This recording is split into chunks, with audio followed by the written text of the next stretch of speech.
Hello everybody and welcome back for more Let's Play Donkey Kong 1994. In today's episode we're going to be doing World 3, The Ship.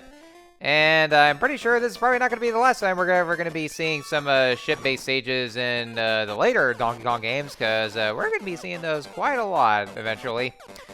Alright, so for the ship here, this is actually where you'll be using these little ropes a lot, where you can actually, where Mario can actually just, just be able to jump higher. So if you actually just push up on the control pad, well, in my case, I mean, I haven't used the analog stick because I'm playing this on my Nintendo Switch Pro Controller. But yeah, if you just push up on the control pad, then the Mario can actually just say, he will gradually start getting some speed when it comes to using those ropes, and then they can just jump upwards too. So basically, for this stage, what you gotta do is that you just have to bring the platforms over to where those moving blocks are. Kind of like, I don't know, like miniature versions of Womps, probably. I mean, that's probably what it seemed like. I mean, well, I mean, they're probably called Wimps though, but I'm pretty sure that, like, I guess that might be what inspired the Womps though, but they don't really just lay down flat on them or just face plant right on Mario.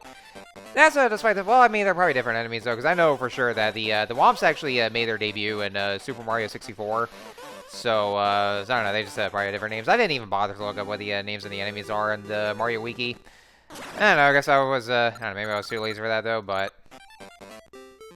Anyway, so the ship here, it's one of the shorter worlds, because, well, it's definitely shorter than the World 2, the jungle, where you had a lot more stages too. These guys in these night helmets, they'll actually notice you right then and there once you get into their their lines. They will immediately turn around and then they'll try to push Mario with their shields, but you can actually use them to your advantage, to where if there's any kind of tight spaces, then you can just have them push over to those little tight spaces too.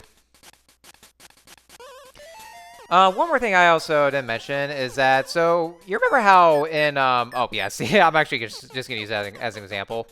So you remember how one thing that they actually really did fix from the arcade version is that, in the arcade version where, if Mario or Jumpman rather, like, he would actually fall just 2 inches of the, or 2 feet of the height, and he actually still dies. So he falls to his dead, like, I guess he just has really sensitive knees or something. Not in this game, though, where, you can actually fall as high as you can, though. Well, I mean, not too high, though. But, if you actually fall about, like, I would say, like, 4 feet or something like that, or actually just a low enough that Mario actually just go into a little forward roll. Or he could actually just go in faceplate, and then you just get stun locked, but you won't really die. It's only if you just fall from a greater height than that, then that's only when Mario dies. So that's actually definitely one of the pluses for this. And honestly though, this is actually one of those things where I would have to agree that this game definitely is so much more improved and a lot better than the arcade version of Donkey Kong, because the Game Boy version of this one, or Donkey Kong 94, I mean, it is supposedly a port of the arcade version, but it's more expanded upon. So I will say though that yes, this game is miles better than the arcade Donkey Kong, because after playing this game, then it becomes a lot harder to actually get back to the arcade version, because of all the improvements that was made for this game. Definitely, not just improvements with Mario's moveset, but also for the fact that, that they really fixed a lot of the damage that you had to take, definitely from fall damage, or also for the fact that, they just brought in more levels for this here, so, definitely a lot more expanded upon. And once again, we have another one of those, just get to the top to rescue Pauline. This time, this is actually where it kind of challenges your platforming skills. For this one, DK will he'll occasionally, kind of set pattern, will pull the lever, and that will actually just close the, open and close the, those panels, or those doors right there.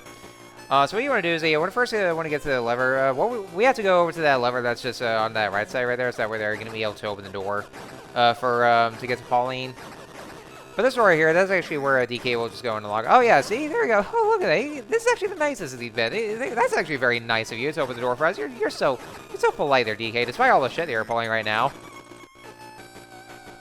But you want to make sure to close that bridge there, so that way the blocks won't try to squash you.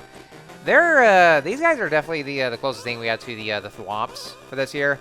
Because honestly though, like, you know, none of the Mario enemies ever, you know, same Mario enemies ever appear in this game at all. And I guess the same could be said with Mario vs. Donkey Kong. But these blocks here are definitely the closest thing we have to the Thwomps.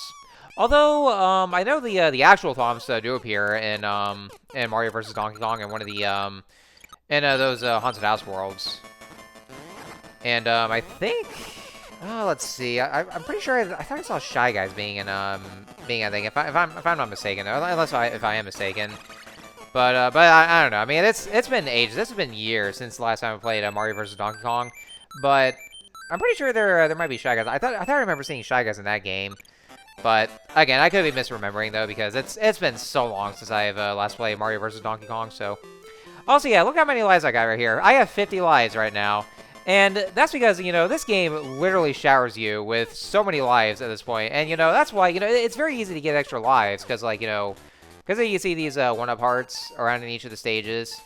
And also, not to mention, you see those accessories around. You collect all three of them and get to those, these bonus games. For either slot machines or, you know, just spin the wheel. You get, like, extra lives just like that. So yeah, it's very easy to get lives in this game though, and honestly though, if you're gonna get so many lives, then it's, you know, it's nigh impossible. To the point that it's very unlikely you'll ever get a game over in this one. So that's one great thing about this game. You know, one of the reasons why this game is just amazing is that, you know, for the amount of lives that you or the amount of extra lives that you'll be getting in this game, then yeah, this really just, you know, makes a, you know, makes the whole game a lot more comfortable because of it. Because, you know, you'll be coming across the harder stages, but you'll be given like so many continues and attempts to the point that you won't really get to see a game over screen. And honestly though, like, you know, the game over screen actually does show Donkey Kong just like, you know, just like doing that shitting grin at you. He goes like, "Lol, you suck at this game. Too bad for you." But yeah, it's you know, definitely this is actually what's so great about this game because of it. Let me go drink my water real quick though, cause yeah, my mouth feels a little dry right now.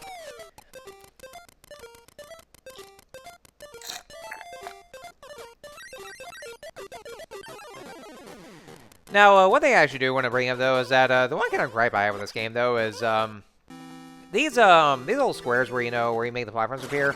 The one problem I have about it is the short amount, the very short amount of time that you're given for that, because you know, you're gonna like I think 10 seconds for this here, but you know, it all ends up when the music goes faster, and then they just disappear. But yeah, that's actually one thing I wish this game would have done a little better about, is you know, that these bridges or those platforms that you create, I just wish they would have given you a longer chance of being able to use them, because like, you know, because they use them too short of a time, especially in some instances where you're gonna need them for quite a while, and then you have to go around to get to them. But yeah, they have a very short time limit. So that's the one kind of gripe I have with this game, honestly. So that's kind of what I want to say about that. Alright, so yeah, just have this guy push you in. Make sure you do not let go of the control pad, because if you do, then you get hit by the spikes, because, you know, because obviously, though, they're spikes for one thing. Everybody knows that, because spikes will kill you, of course. Alright, so just grab this key over here.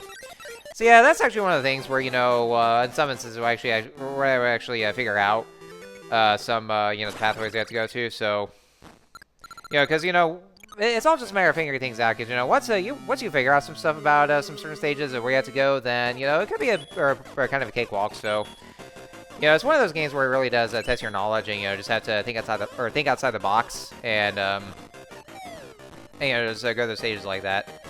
Alright, so this boss right here, I think at this point that, I'm not sure if I probably remember what it was like for the later boss fights, but I think usually for the mid-boss fights is just getting to Pauline, just like with the arcade game, or the arcade versions.